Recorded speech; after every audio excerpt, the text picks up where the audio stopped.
Hey, I've got Mush Khan. He is with Alchemy Industrial. He's been on before and he's coming back here. They've got some great stuff going on in the battery storage realm. We're going to touch on that.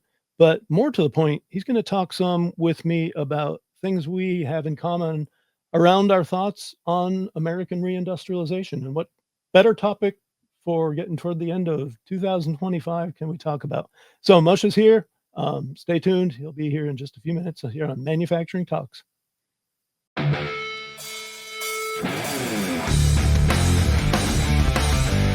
Welcome to Manufacturing Talks with Jim Vinosky.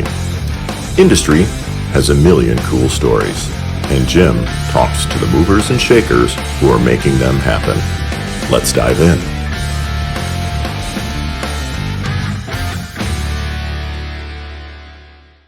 Welcome back to Manufacturing Talk, Mush. How are you?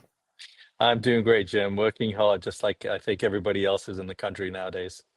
For sure. Yeah. Well, and it's not a bad problem to have, right? Yeah, that's right. It's actually such an interesting opportunity and time right now for anyone that's in the industrial and manufacturing business. And I think the one thing we can control is how hard we work. And there's lots of reasons to work hard and be committed and devoted to what's happening right now.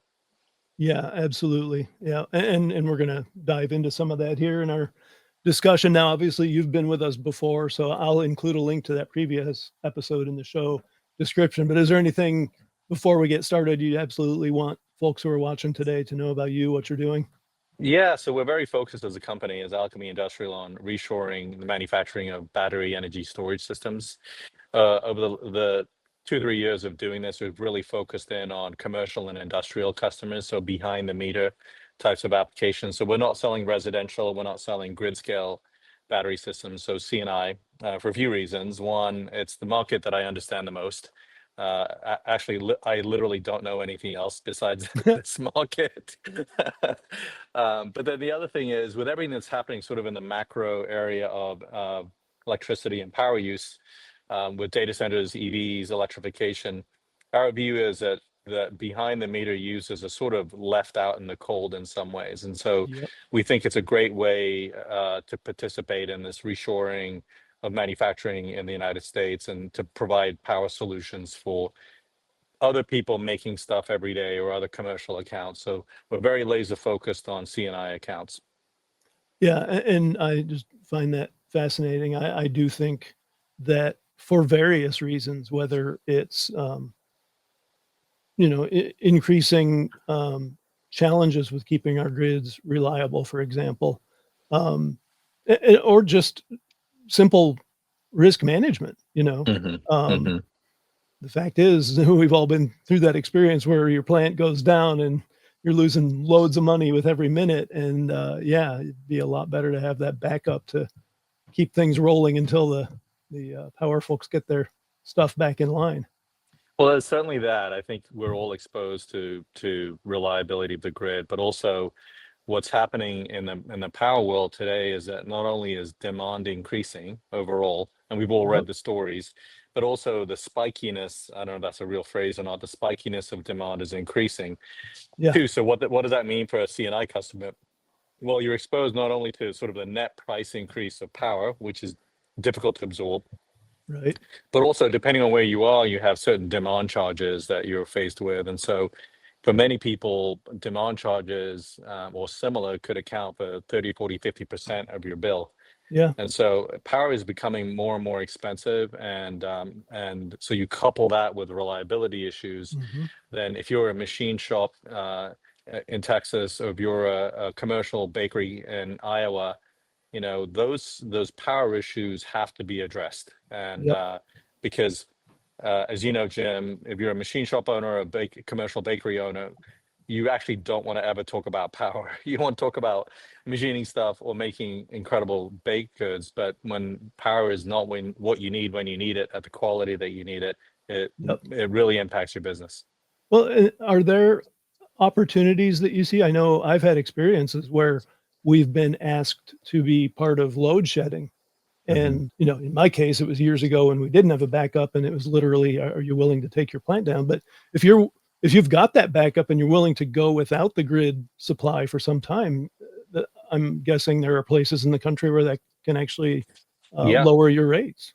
Yeah, absolutely. So I think that, and you're right, that most of the time, well, the history has been that you basically stop operating to avoid those additional charges. Right. But no one really wants to. So yes, something None of us behind in the manufacturing anyway. yeah, that's right. Yeah.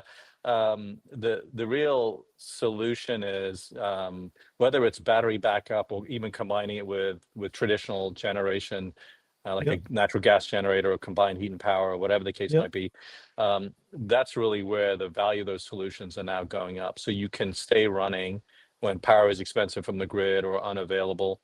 Also, when there's power quality issues. Oh, I good think point. Jim, Yep. that when you have power quality issues, when the grid is strained or other problems are occurring, whether there's a frequency issue or a voltage issue, then we could suffer equipment damage. And so we've done a reasonably exhaustive calculation of the impact of power quality issues, demand charges, outages, et cetera. And for American C&I firms, it's in the hundreds of billions of dollars. Oh, That's I the believe it. business impact.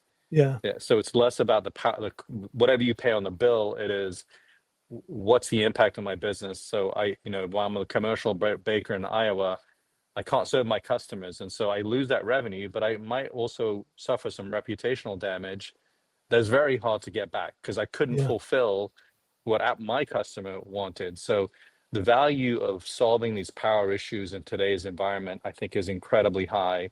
And so we're really excited about solving that problem. And that, like I said, Jim, that's the role we play in America's reindustrialization, is helping people stay on so they can make whatever it is that they really want to make.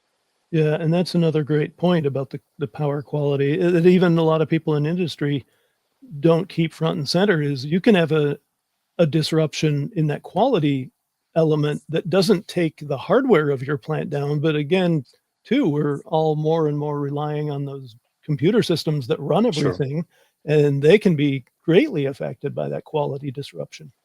Absolutely, and it's a great example. And I think as time goes on, as AI moves more and more to the edge versus in a data Yep. center, Yep. then the quality of power and the reliability of power becomes even more of a premium. And so we've got an AI experiment that we're running here in the shop right behind me, where we're trying to figure out, okay, how do we empower our battery energy storage system with some native AI functionality? And we're learning that. We're not an expert on it yet, but we are learning how to incorporate that. So it's a great journey. It's really about staying front and center with your customers and figuring out what their problems really are, and then translating that into a product roadmap for us. Yep. Well, and it's such cool stuff. You mentioned reindustrialization. Obviously, I'm a huge proponent, wanting to be a voice, helping drive that. One element of that what your experiments are all about is reindustrialization isn't going to be reestablishing the factories of the past, right? It's Yes. going to be Yeah. a whole other animal that allows America to be competitive on the global Yeah. marketplace. So talk a little bit about that around some of the things you're focused on and how you see that fitting with where we're going in the industry. So, Jim, I think that's a really good insight. I think a lot of people, when they think about reindustrialization or reshoring, they think the first thought, understandably, is let's take what we were making and how we're making it in another country, China in particular, and make that Right? very same thing in the very same way in the US. That's probably a losing game. For sure. Because we're going up against decades of lessons learned by the Chinese manufacturing complex in particular. I think a better thing to think about is, okay, what problems do my customers want me to solve with this product that I'm making? And how do I leverage technology to make it in an entirely different way? Mhm. And so rather than competing on the same competitive field as the incumbent manufacturer, I think you create a brand new competitive field. And I think that's where America and Americans have some unique advantages, our ability to think about new things in new ways. Yeah. And so that's when I talk to other manufacturers, and we think about that too, let's not think about the tried and true methods. That doesn't mean you throw out every tried and true method, because some of them you want to keep. Sure. But Yep. we always start with sort of a blank sheet of paper. And so, for example, we're incorporating AI into the way we do things every single day at Alchemy. And some of those ways are very simple, like we're not sure how to wire this. Let's ask Grok or Chat GPT. That's sort of a simple way to do it. Yeah. But also now we're saying, okay, how do we organize our data in such a way that we can use AI to access our data? And this is very mundane, Jim, but we're actually doing this exercise right now. We're taking our standard bill of materials and we're asking ourselves, okay, is this structured in such a way that AI can really access this information? Yeah. And this is the kind of work that nobody wants to do, including me, because it's laborious and boring. Right. But what we've learned is if your data isn't properly structured and you don't have good architecture, you can't enable AI like you could. And so these are the things that I think American manufacturers can really start thinking about is, okay, let me rebuild my business in such a way that I can leverage new tools, whether it's AI or robotics or whatever the case might be. The other thing that we think about is, for example, the battery energy storage system, what's the ideal product that if it exists in the marketplace would solve a bunch of problems and customers would happily pay us for that product. And so again, that's a product roadmap that we sort of move towards. So Yep. really long response to your very good point, Jim. And I think we should be thinking about the best thing to build and the best way to build it, not replicating everything that someone else has done. I don't think we'll win that game. Right. And it's, I think, a deservedly long response. And then you talked about the mundane aspect, and there's certainly that. But at the same time, it's a universal problem. And interestingly enough, one that's worse where we're most automated, and that is we're all swimming in data and struggling with how do you make it actionable and make it something that works to your benefit. And so your point about the dreary work of figuring that out, yeah, it's a challenge, but holy cow, what, number one, a need, and number two, an opportunity. And I think that's where you start to leverage the wisdom that we have in America. And even though we've offshored a lot of manufacturing capacity and sadly offshored a lot of manufacturing wisdom, there's still Yep. plenty of manufacturing wisdom here in the US. Oh, yes. And more than enough for us to be not just to compete, but to be manufacturing leaders Yeah. going forward. So I think you're right that leveraging that data set and turning it into insights by people that understand manufacturing is really powerful. I was just listening to this interview. It was with Elon Musk and Jensen Huang with NVIDIA, and they were talking about the impact of AI on jobs, and undoubtedly there's a big impact. They shared an example that I thought was really fascinating regarding radiologists. And so AI, and I didn't know this, is prevalent now in studying scans, radiology scans. So the first thought was we're not going to need any more radiologists. But something interesting has happened there. One, we're hiring more radiologists because there's a need for more scans to happen that weren't happening because the cost was too high. Yep. The second thing is the radiologists are now doing a lot more interpretation and deeper analysis on what those scans are, which means that we're intervening a lot faster when people are sick. Right. And so I heard that, and this is literally 10 minutes before I joined the podcast, Jim, and I thought, man, that's such an interesting example. And immediately my brain thought of like 10 different ways that could work really well in manufacturing. And Yep. so I wanted to share that example. It's so timely with what we're talking about here with AI in particular, but technology in general. Yeah, and you hear so many of the worriers saying, yeah, AI is going to do away with all jobs everywhere, and it's nonsense. Yeah. The more we automate, the more higher level jobs we create, and our challenge is certainly taking the people who were doing the rote, laborious work on the factory floor and reskilling them. But for example, I was visiting my friends at Aaron's a couple of years ago, and they went to robotic welding, and they said we didn't let anyone go. People who were doing mundane work, went to training and they're running the welding robots. Well, I think to believe the message that AI is going to disrupt all jobs, you also have to believe, or manufacturing jobs, you have to believe that everything that needs to be made has already been made or is Right. being made now, you know? Good point. Yep. That's not true. I mean, I think when you look at the world and through the lens of all the problems that people want solved, holy smokes, I think I could have 3 or 4 more careers ahead of me of Yeah. making stuff to solve those problems. And, you Well, and know, it really goes back to what you said earlier about that vision that people have is just envisioning what was versus what mhm, can be.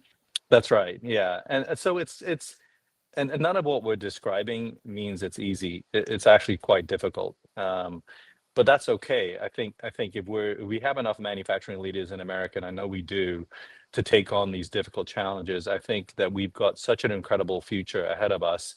And I was sharing this with a friend of mine the other night that I think we're in America's reindustrialization, we've thrown the first pitch of a 9 inning game. That's where we are. Yep. We're so far from even the middle. It's not even worth talking about how much time do we have left.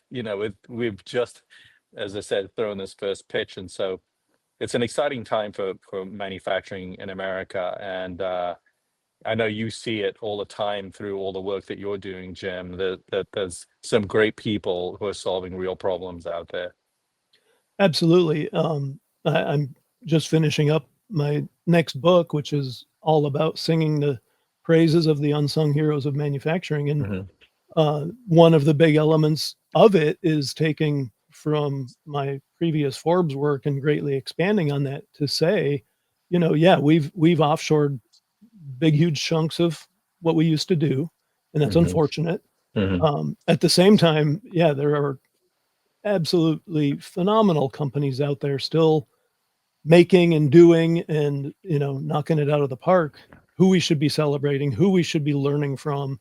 And they're the ones who are going to show us the way forward for how we kind of regain that industrial might we had. I'm so glad you're writing that book. I think it's incredibly timely. We've not done a good job as an industry of celebrating these champions that we have, Yeah. and generationally, someone my age has had parents who made stuff, and so I was Yep. very lucky. My mother was a seamstress, and my dad was a pipe fitter, so I have those great examples. But in general, younger people may not have parents who came home from the factory and have told stories of making stuff. And so I think we have to sort of rebuild those stories too. So especially young people can see this is good, honorable work. Oh, and For by the way, sure. you can make good money, and you can build a career and a family by being in the industrial world, by being in the manufacturing world. And generally speaking, you can build these careers over a long period of time. And Yep. I think it's so your storytelling on this, Jim, is incredibly valuable. I can't wait for your book to come out, because I certainly will be one of the fans and spreading the word too. It's very important. Thank you. Yeah, obviously, I'm a huge believer in what you just talked about, and even to add to it, for one thing, not only have we not had those examples, we've had educators and adult leaders for 3 generations now denigrating Right. manufacturing, denigrating skilled trades. So it's not even that kids haven't seen it for themselves; they've been actively discouraged from these careers. Yeah. I've been vocally um, touting the idea that we've seen for decades now the workforce participation rate among men dropping Hmm. substantially from a Hmm. high of near 90 to below 70 today.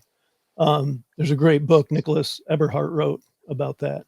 Um, and then the other piece is you look at just a lot of the social pathologies today, and then, there's a lot of things that go into it, but steering people who are naturally inclined to make things, to work with their hands, away from that work, even if they haven't dropped out of the workforce like a lot of them have, they're doing things that they don't like doing, that they're not happy about, and that just builds on itself and leads to a lot of other problems. So I firmly believe that a big piece of healing what's broken in American society is bringing back these industrial jobs and these maker careers that we've been Hmm. missing for decades now.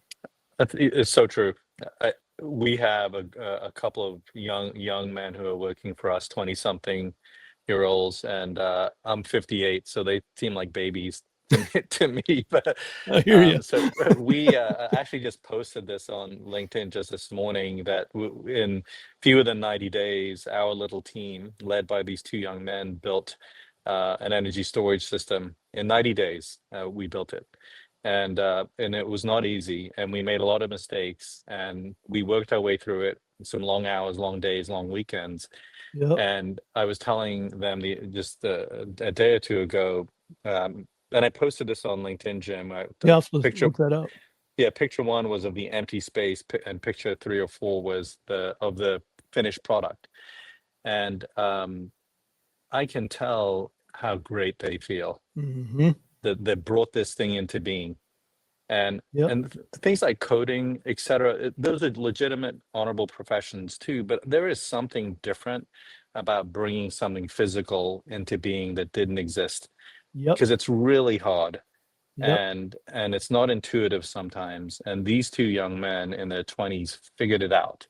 Yeah. And so I see them, and for me, someone of my age, I felt like, man, this we should not buy into this trope that young people don't want to do things.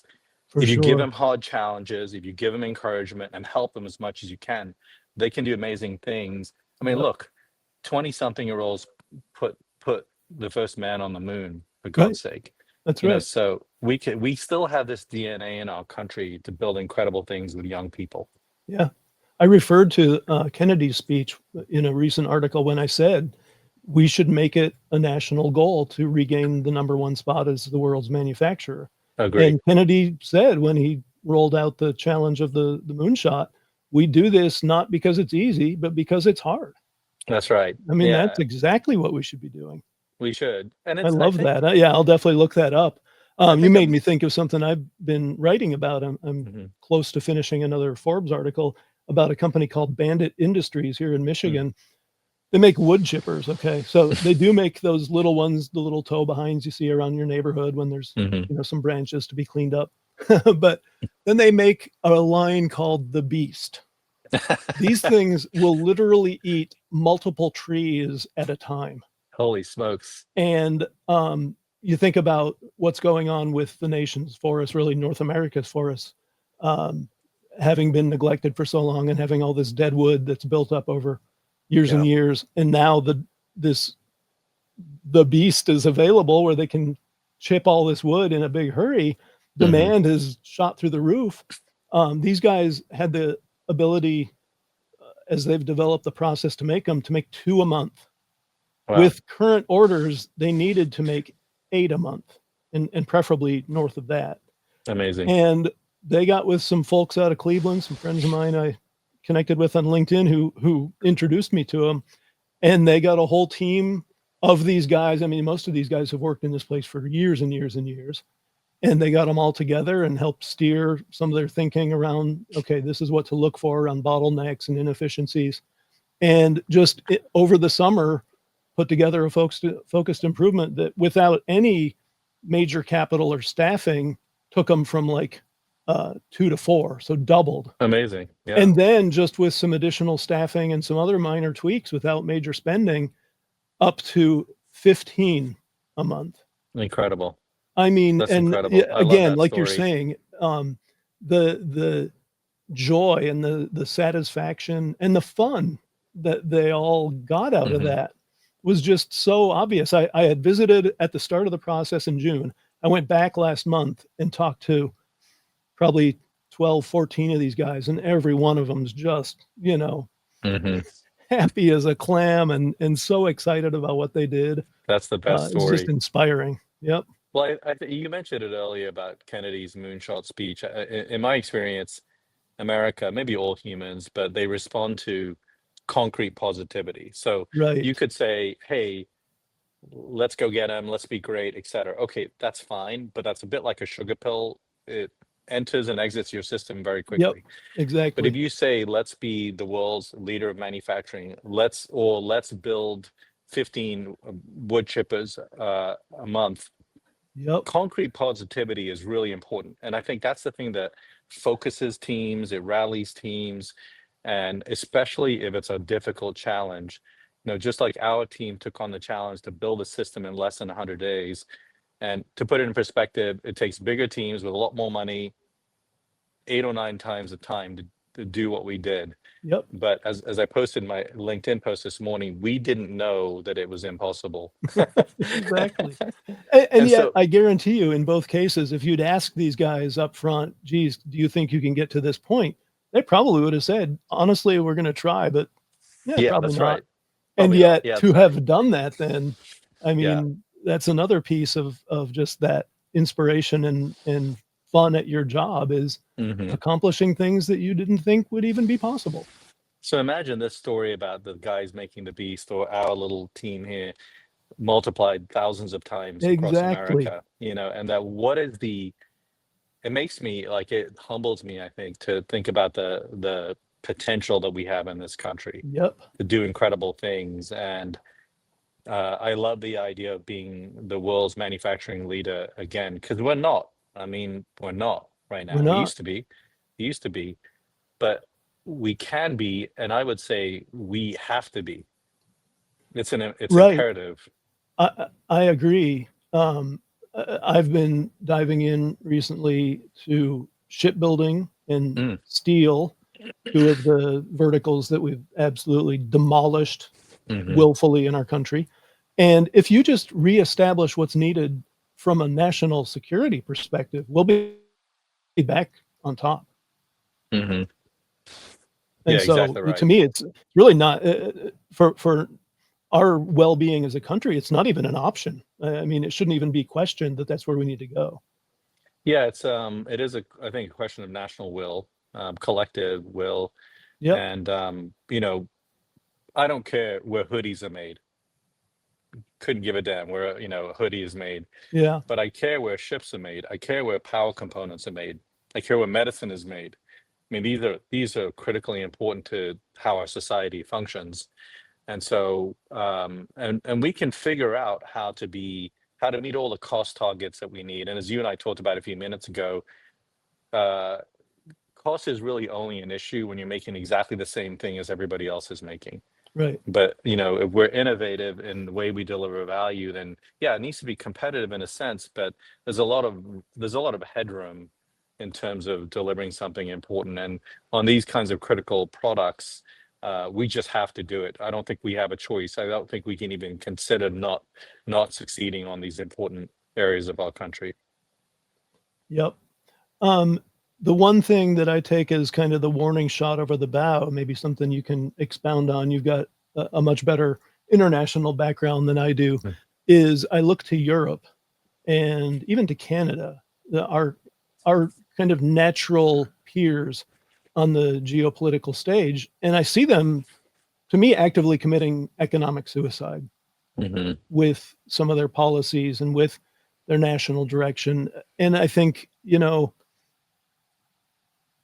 we're not far off of that. I mean, Sure. we in a lot of ways are pursuing a different path right now, but it could all change very quickly, and we could be right in lockstep with those guys. What do we need to do to, I think, is a combination of things. We don't want to lose them as allies. I think having the Western world as an entity be strong is important for our uh, safety and protection. And yet, we also don't want to be going in their current direction, whether it's, energy policy or even liberty. I mean, they're going Sure. backwards on basic fundamental freedoms. How do we engage in that and set ourselves up for success despite the kind of Western world headwinds? It's a good question. I think it's very difficult to address the political issue, and perhaps a social issue. But let me speak to sort of the ability to make things and to work as an international community on making things. I remember when I Yep. was a baby engineer about 150 years ago, I used to go to the Texas A&M Pump Symposium here in Houston, and this was pre-internet, pre-everything, and Yep. so we barely had email. What I Yeah. loved about it was that I would connect with a machinery engineer from Exxon or from Conoco or from Amoco, et cetera, and we would become this network of people and we would help each other. I think the path forward is individuals have to call on the best of each other. So Germany, Canada, France, Italy, whatever, they're all people, great people, who know how to make great things. And Yep. I think you've got to go company to company, individual to individual, and say, look, we need to make this. You're already making something similar. Can we make it together? And craft deals on a deal by deal basis, only because I don't have, generally speaking, a lot of faith in government action, Hmm. because it changes, administration changes, policies Yep. change. But those commercial engagements, those personal engagements with whoever your counterparty is in another country, those are worth creating. And I think that, and it's not easy to create because you might not know. But my attitude always has been, hey, I go on LinkedIn, I see someone's posted about the battery management system, blah, blah, blah, reach out and say, can you help me? Because I don't know how to do this. And so that's my only solution. I don't think it may not even be the best solution, Jim, but I think it's a way to say, let me find the best of somebody else in another place. And whether it's someone in Iowa or someone in Germany, and figure out a way to do business together. That's the only solution that has ever worked for me. Well, I can't say it's the best or even a good one. I love it though, because I'll tell you, I've been involved to an unhealthy degree in politics my entire adult life. And, talk about banging your head against a wall over and over and over again. What I love about that is, once again, you're making doing the central thing. So Right. you get communities of doers, of makers, really working beyond politics. Sure. So, politics has taken over everything. How do we turn that around?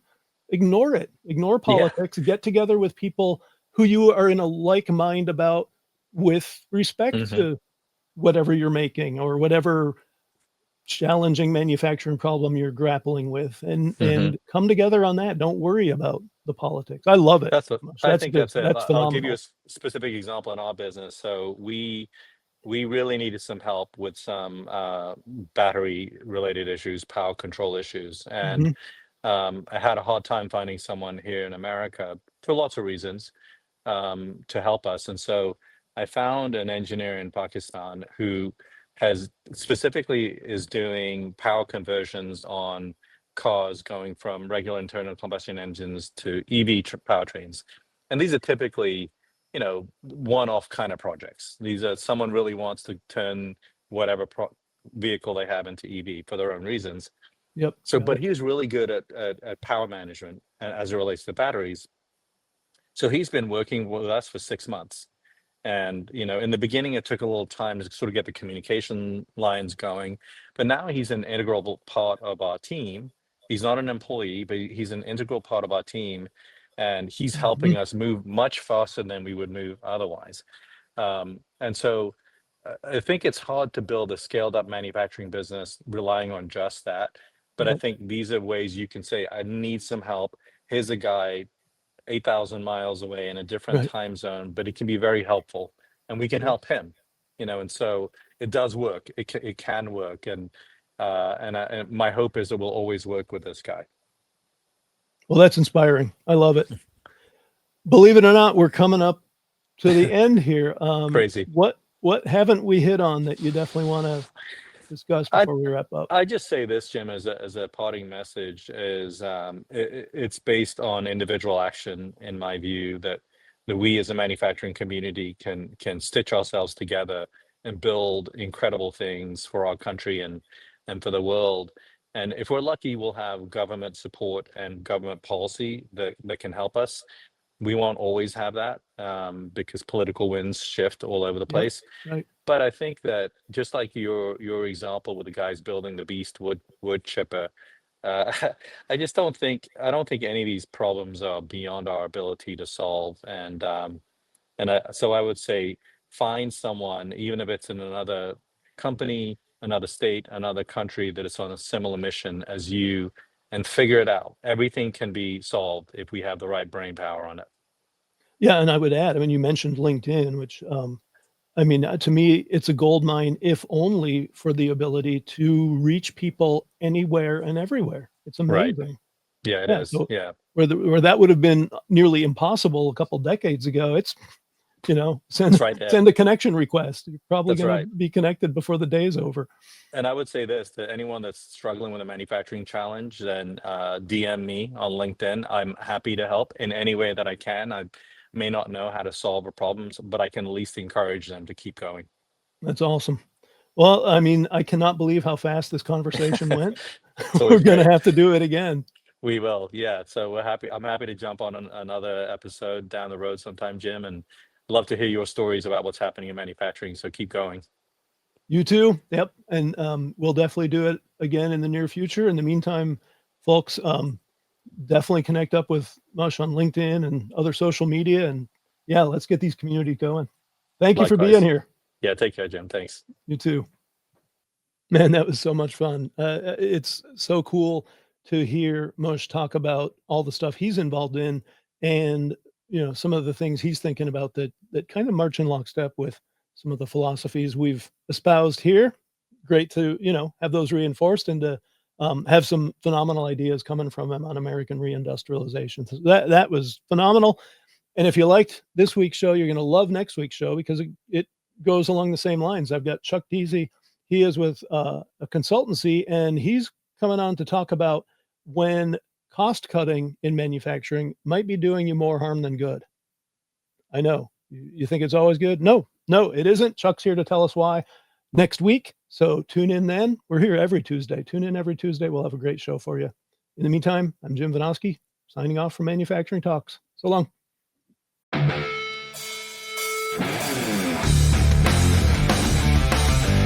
Thanks for tuning in to Manufacturing Talks with Jim Vinosky.